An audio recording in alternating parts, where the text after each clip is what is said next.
Mga kwento ni Fermo.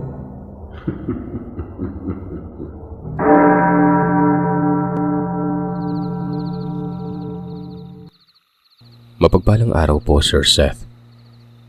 Tawagin niyo na lamang po akong muerto. Tubong Visayas, pero kasalukuyang nasa Luzon. Ang kwentong ibabahagi ko ay ang karanasan ng aking ama. Natawagin na lamang natin sa pangalang Teban.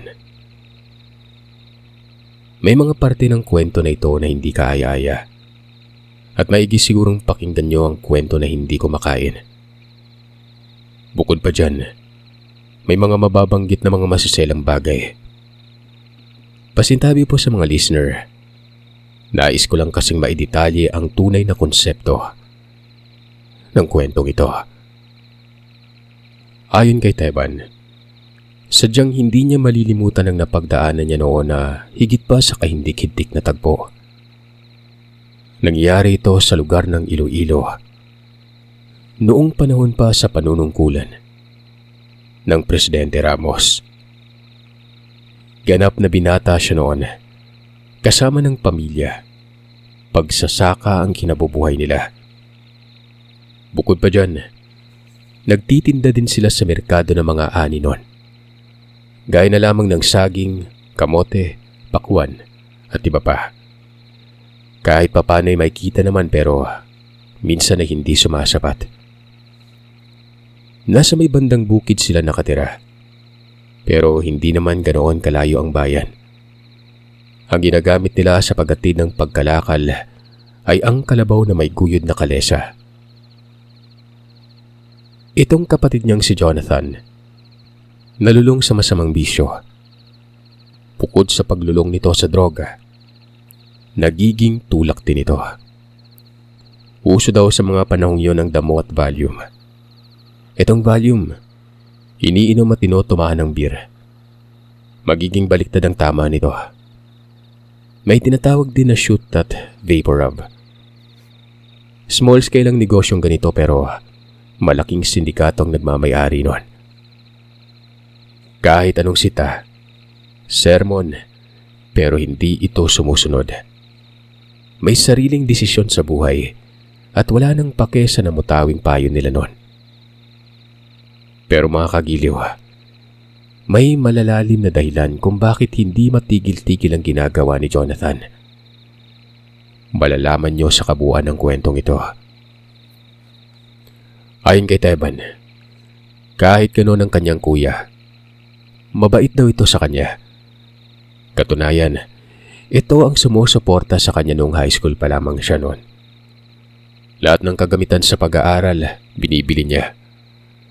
Nalis man ng landas pero iniisip pa rin ito ang pagtulong sa pamilya. Hanggang sa dumating umano ang pagkakataon, nabigla na lamang nawala itong si Jonathan. Pero dahil sa alam ng mga magulang na may bisyo, hindi pinagtuunan ng pansin ang pagkawala nito. Maliban na lamang kay Teban na sobrang nag-aalala nun. Lalo na umano'y may nababanggit sa kanya ang kapatid na may problema ito sa pinasok na landas. Kumbaga, sa napiling propesyon, may malaking suliran nito. Hindi naman matukoy ni Teban sa kung anong suliranin yon. Gawa ng wala namang ipinaliwanag sa kanyang kuya. Basta ang sabi lamang nito, may problema. Hinanap ni Teban ang kapatid niya. Una niyang pinuntahan ay ang dating nobya nito na si Dolores. Kagagabi pa lamang ng mga panahon na yon. Tinanong niya ito sa kung namataan ba nito ang kapatid niya. Nagtaka pa si Dolores sa pagbungad ni Teban. Kagad sinabing bakit yon ang naging tanong ni Teban. May nangyari ba umano sa kapatid nito? Yun na nga, sinabi niyang nawawala. Makikitang naguguluhan umano si Dolores. Biglang umupo ito sa may beranda. Tumingin sa malayo at tila may inaalala. Hanggang sa sinabi nito na 1 linggo na daw ang nakalipas, dumalaw sa kanya si Jonathan. Nagkausap daw sila. Hinggil yun sa kinakaharap na problema.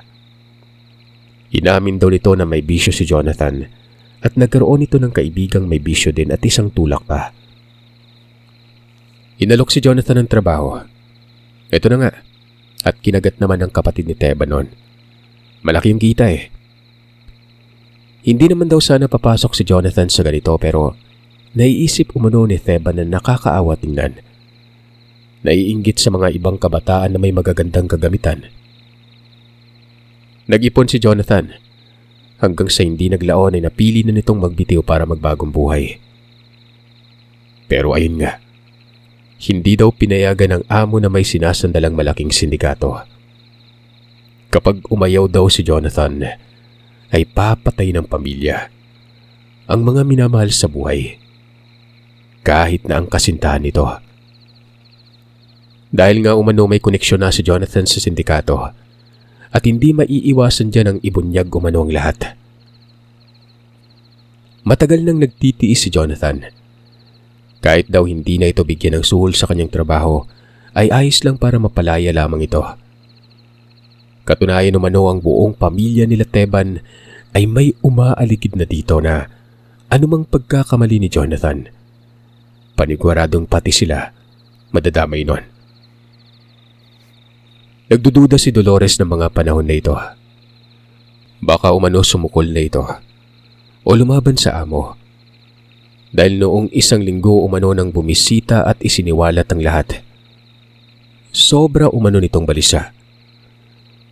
Habang pinapakinggan ni Teban ang lahat ng salaysay ni Dolores noon, hindi niya namamalayan na tumutulo ng luha sa mga mata niya.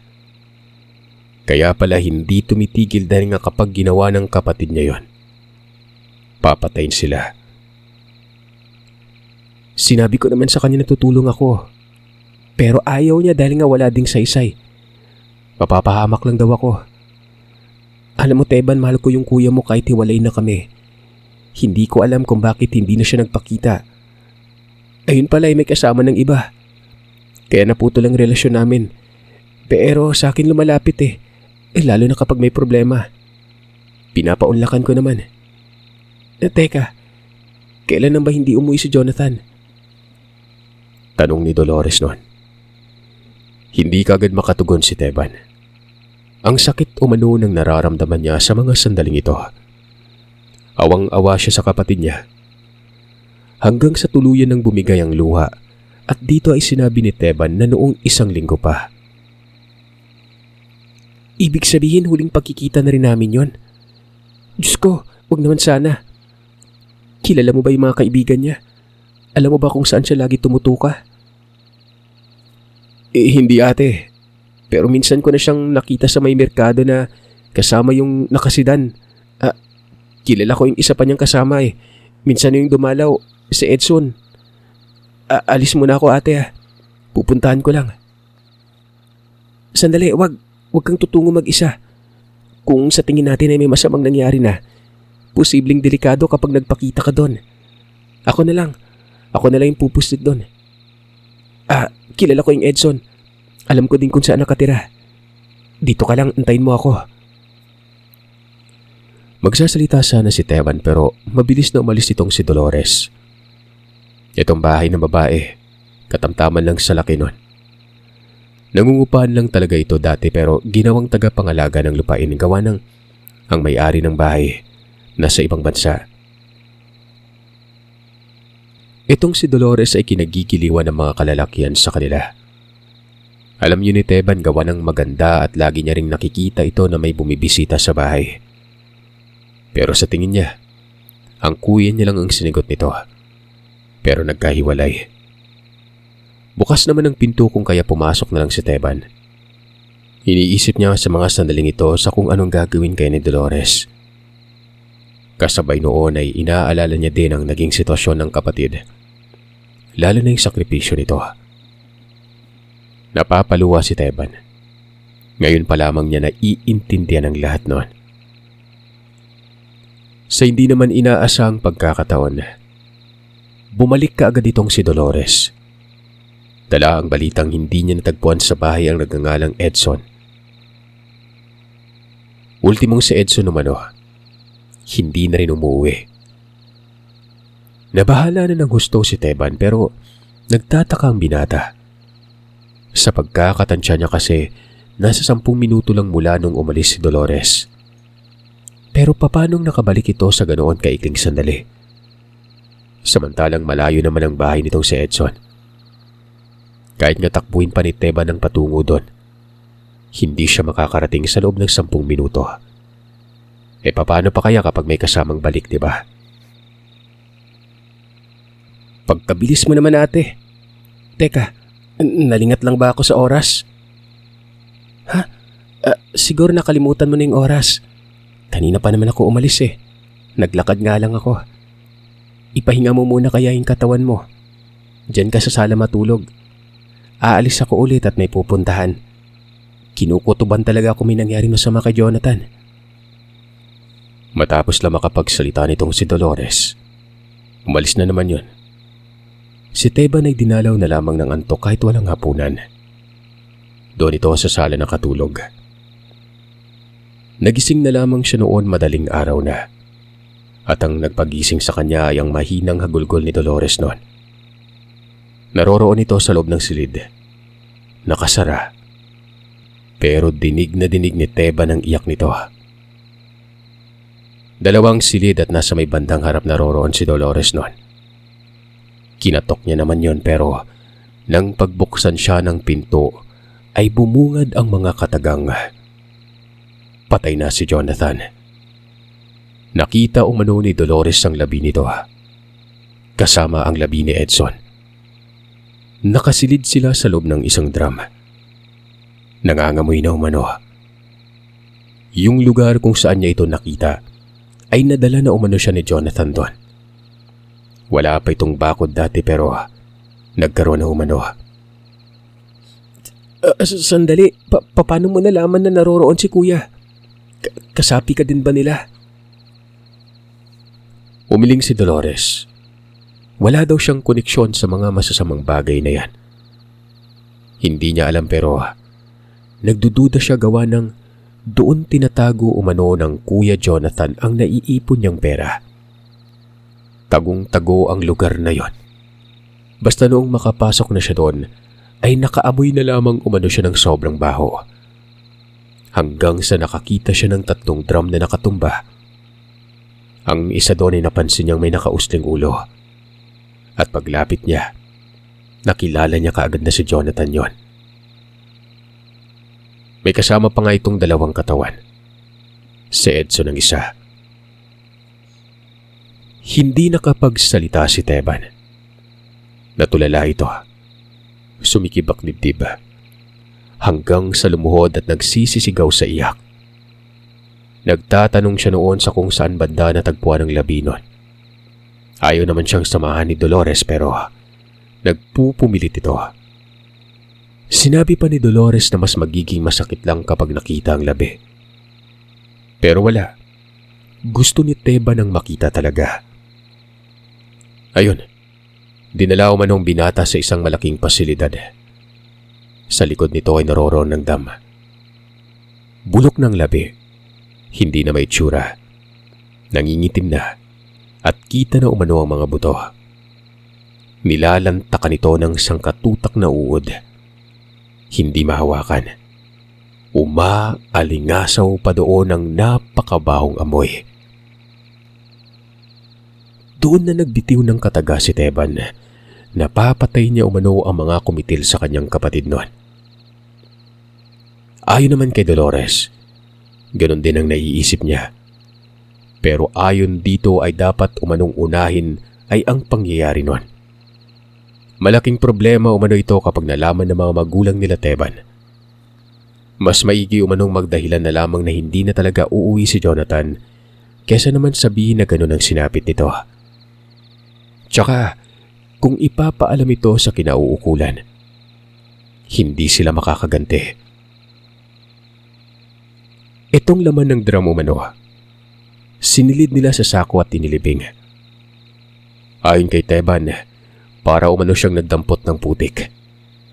Bulok na laman na naglilimahid at nagtutubig-tubig habang lumalangoy ang mga uod nun. Pagka-uwi ni Teban, Nagtanong ang mga magulang kung nasaan ito galing. Sinabi naman ng binata na hinahanap niya si Jonathan, pero hindi niya natagpuan. May nakapagsabi na nagtungo daw ito ng Manila. Kasama si Edson na wari umano, may mas malaking negosyo na ang papasukin. Natural na magalit ang mga magulang nun. Pero kalaunan ay sinabi ng tatay nila na hayaan na lamang yon. Na yon ang pinili ni Jonathan na landas, na nasira ng utak sa kakagamit ng droga, na hindi na inisip ang kinabukasan at ang pagkakaroon ng sariling pamilya nun. Napakalaki naman ang tama pero ganun pa rin ang ginawa. Matigas ang ulo kung kaya anumang mangyari ay problema na umano ni Jonathan yon. Pero walang alam ang mga magulang namin sa totoong sinapit nito. Na siya namang mas lalong nagpapasakit ng damdamin ni Teban. Gusto niya na umanong sabihin ng totoo. Pero pinipigilan niyang sarili. Maging ang pagpipigil sa pag-iyak nun. Makalipas ang ilang araw ay sinimulan na ni Teban noon ang kilalanin na talamin ng mga amo ni Jonathan. Ayon pa dito sa binata, nakasuksok sa tagiliran niya ang patalim.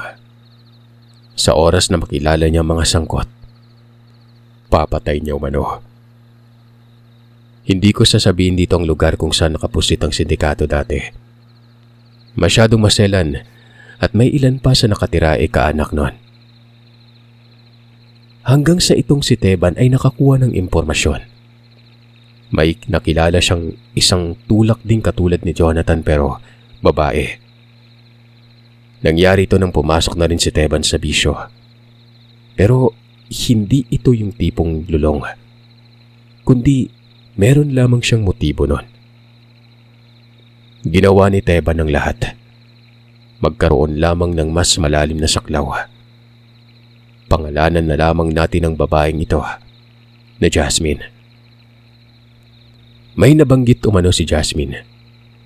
Nakipagsundo daw si Jonathan. 1 linggo na lamang na panunungkulan sa sindikato at matapos noon ay magiging malaya na ito. Pinatawag si Jonathan ng kanilang amo. Partida, hindi pa ito yung pinakaulo. Kung hindi ang among ito ay galamay pa lamang. Naroroon pa nga umano si Jasmine noon. Malaking bahay yon pero pinalabas sila maliban na lamang kay Jonathan. At pagkatapos noon ay hindi niya na nakita pa ito. Inakala pa nga umano ni Jasmine na nakalaya na yon. Sandali nga. Totoo bang ikaw yung pumalit kay Jonathan? Di ba yun naman yung sabi mo? Pagputol daw ni Jasmine sa pag-uusap at parang nanigurado ito. Yun kasing si Teban ay nagpanggap. Kaya nga ganoon na lamang ang kumpiyansa ng babae. Tumango naman si Teban at sinabing parang siya na daw ang papalit nun. Gawa ng sinabi nga ng amo na nagtungo daw sa Maynila itong si Jonathan. Buong pagsisinungaling na talaga yun ng binata. Makuha lamang ang tiwala ng babae. Dito na nagpatuloy sa pagsasalita si Jasmine. At sa mga sandaling yon, nakapustit lamang sila sa isang iskinita na may tindahan. Gabi nun, maraming mga tambay sa gilid-gilid. Pwede bang magtanong? Saan banda ba sila pinatawag nun? Saang bahay? Hindi pa kasi ako nakapunta eh. May itatanong lang sana ako kasi nga hindi ko alam kung saan i-dispatcha yung ilang mga gamot. Hanggang sa amin lang kasi pero gusto ko yung lumawak tapos marami ako mabebentahan. Sinabi naman ni Jasmine ang lugar. Laking gulat ng binata.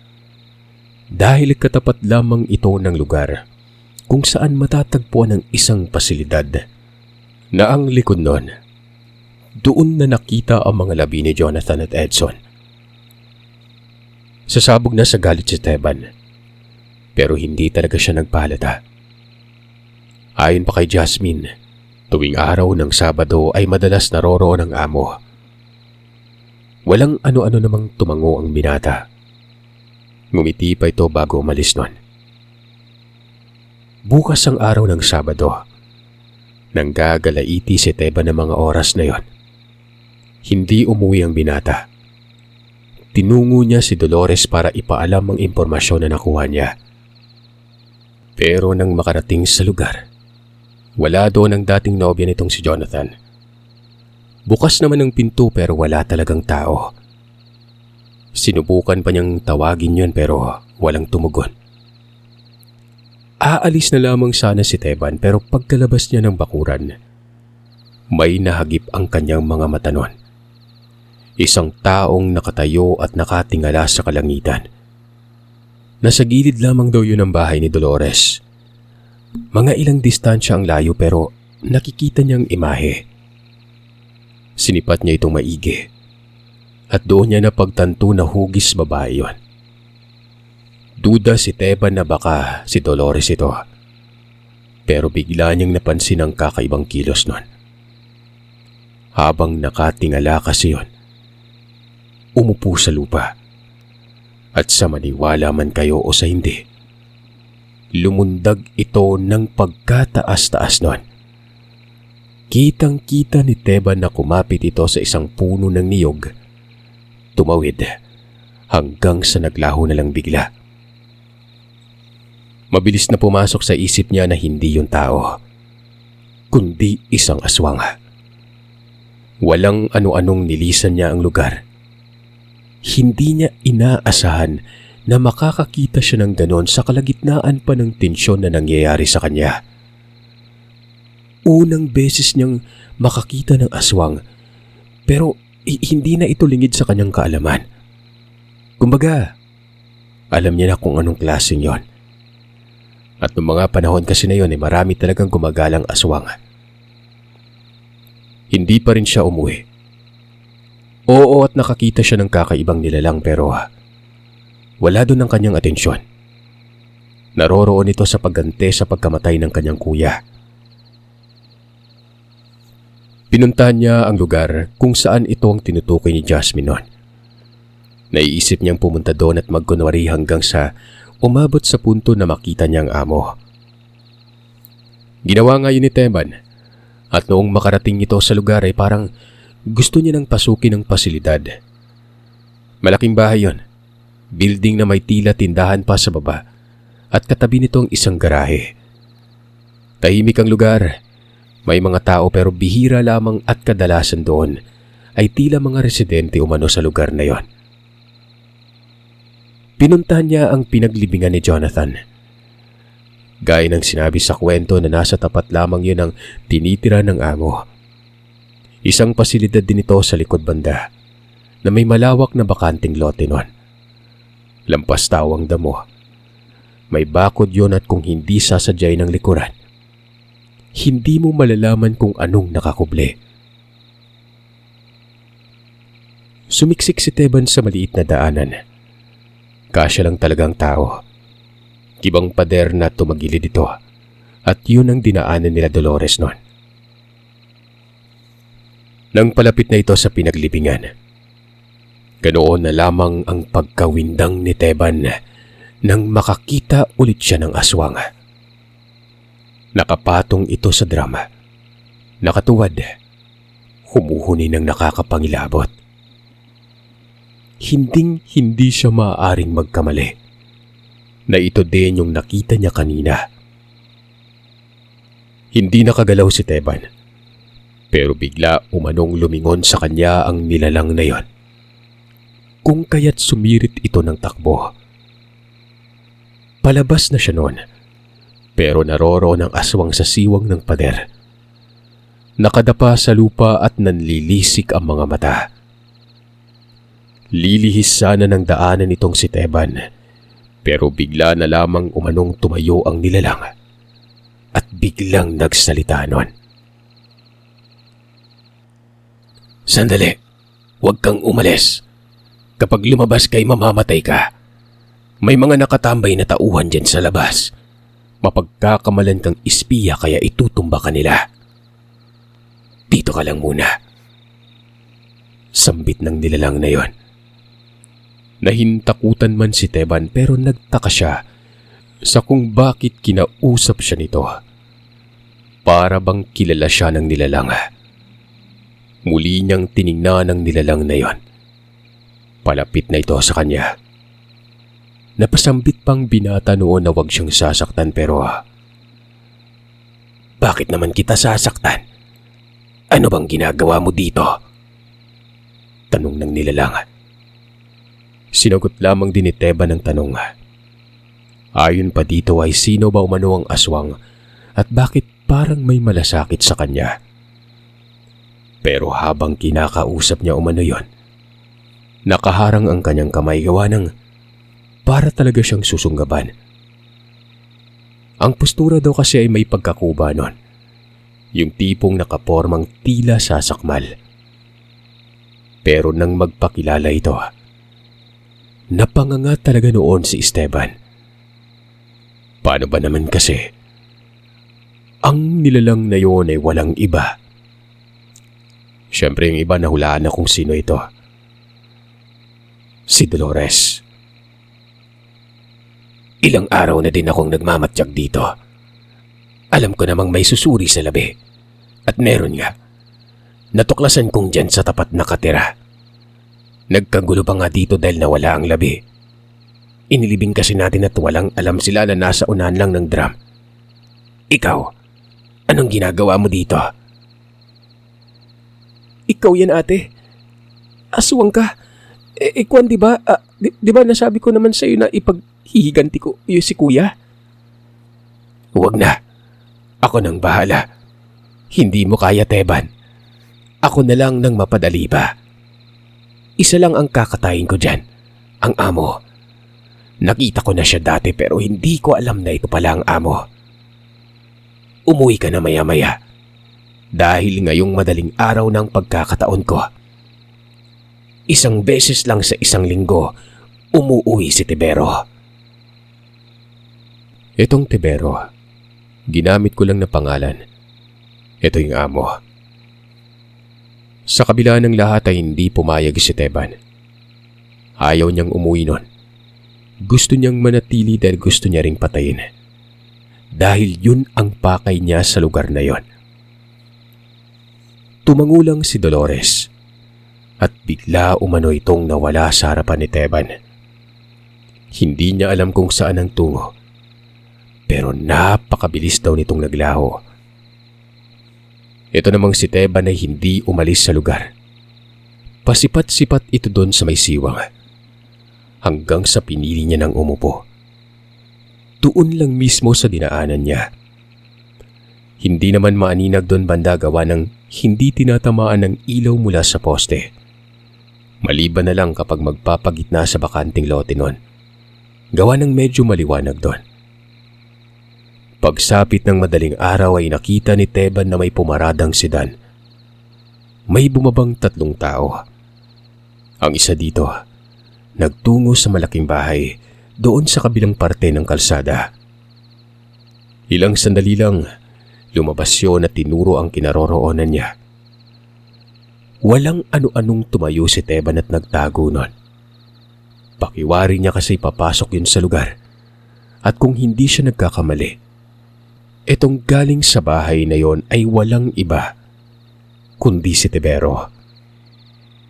Pinakiramdaman niya lang ang mga ito, hanggang sa nakakarinig siya ng pag-uusap. Palapit yun ng palapit, kung kaya naman mas sumuksok pa si Teban sa may talahiban. Nakikita niya na ang paisa-isang pumasok ng 3. Nasa huli yung parang amo. Tapos sinasabi nitong bakit daw hindi inilibing. Bakit hinayaan lamang na nakatiwangwang ang labi nun? Baka umano may nakamalay na dito dahil nga mangangamoy talaga yon. Kaya daw naglaho ang 2 labi. Dagdag pa nitong si Tibero. Hindi lang daw nila alam. Baka may nagmamatyag na sa lugar at baka malaman pa ang kung anong meron dito. Sumasagot naman yung isa. Ang kumitil daw kasi ay natakot at hindi na bumalik pa. Bali, yun umano ang inutusan ni Tibero noon. Habang nakikinig si Teban, minamasdan niya ang marahang paglalakad ng 3. Ang isa dito ay may bitbit na flashlight. Nung malapit na doon sa may maliit na espasyo kung saan naroroon ang mga drum, Bigla na lang nagsisisigaw ang mga ito. Kitang-kita ni Teban ang nilalang kung paano sinakmal ang isa sa mga yon at mabilis na kinaladkad papasok ng talahiban. Yung dalawang naiwan na taranta, bumunot pa ng baril itong si Tibero pero bumalik si Dolores. Nagmula ito sa ibang direksyon. Sinunggaban si Tibero at kitang-kita ni Teban ang pagkabaklas ng isang kamay niya. Natumba si Tibero at nabitawan ng baril. Yung isa naman ay tumatakbo palabas ng lugar. Walang ano-anong hinarangan niya ni Teban. Kasabay ng pagsaksak niya ng patalim sa dibdib na para bang nagulat at hindi pa nasasaktan sa biglaang pangyayari noon. Hanggang sa ayon, sumuka ng dugo, umatras, natumba. Dinaganan daw ito ni Teban. Sinaksak ng sinaksak ang leg noon. Sa muka, sa dibdib at iba't ibang parte ng katawan. Dahil sa sobrang galit, ultimong patay na. Pero hindi niya ito tinatantanan. Hanggang sa nabaling ang atensyon niya sa gumagapang na amo. Tumayo si Teban at marahang lumapit dito. Sasaksakin niya na sana ito pero pinigilan siya ni Dolores. Huwag umano munang patayin. Si Dolores na umano ang bahala. Walang iya ka. Hayop ka. Nagdudusa si Jonathan sa pag-abuso mo sa kainaan niya. Hindi mo pinalaya. May kasunduan kayo pero ano ang nangyari pagkatapos? Pinapatay mo pa rin. Hindi, mali ka. Pinalaya ko naman pero pinatay ng kasama niya. Hindi ako bingi. Narinig ko ang pag-uusap ninyo habang paparating. Kilala mo ba yung binatang yan? Kapatid niya ni Jonathan. Pustahan pa tayo. Narinig niya rin yon. Matapos lamang umano magsalita ni Dolores noon, dinakmano ng ulo ni Tibero at binunot.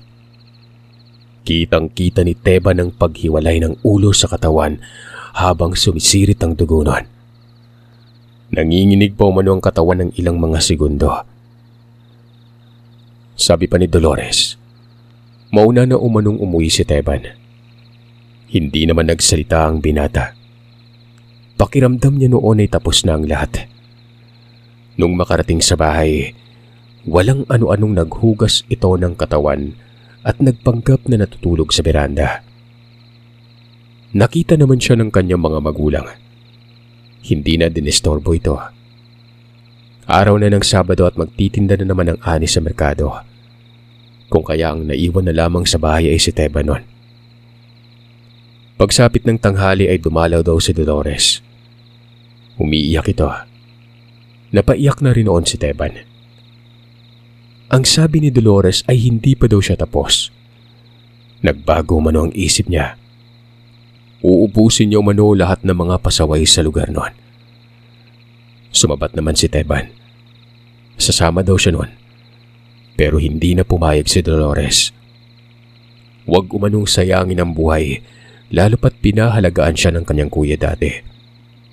Malulungkot daw yun sa kabilang buhay kapag lumihis ng landas si Teban na siyang pinakamamahal ni Jonathan. Yun na nga ang nangyari. Gabi-gabing nakakarinig ng balita si Teban na may pinaslang ng aswang. At isa ito sa mga miyembro ng sindikato. Nalalaman ito ng binata sa pamamagitan ni Jasmine. Nagdududa daw si Jasmine na baka may inutusang aswang para supilin lamang ang droga dun sa lugar. Kaya nga tumigil na rin ang dalaga noon. Sa bawat naririnig na balita ni Teban ay natutuwa ito.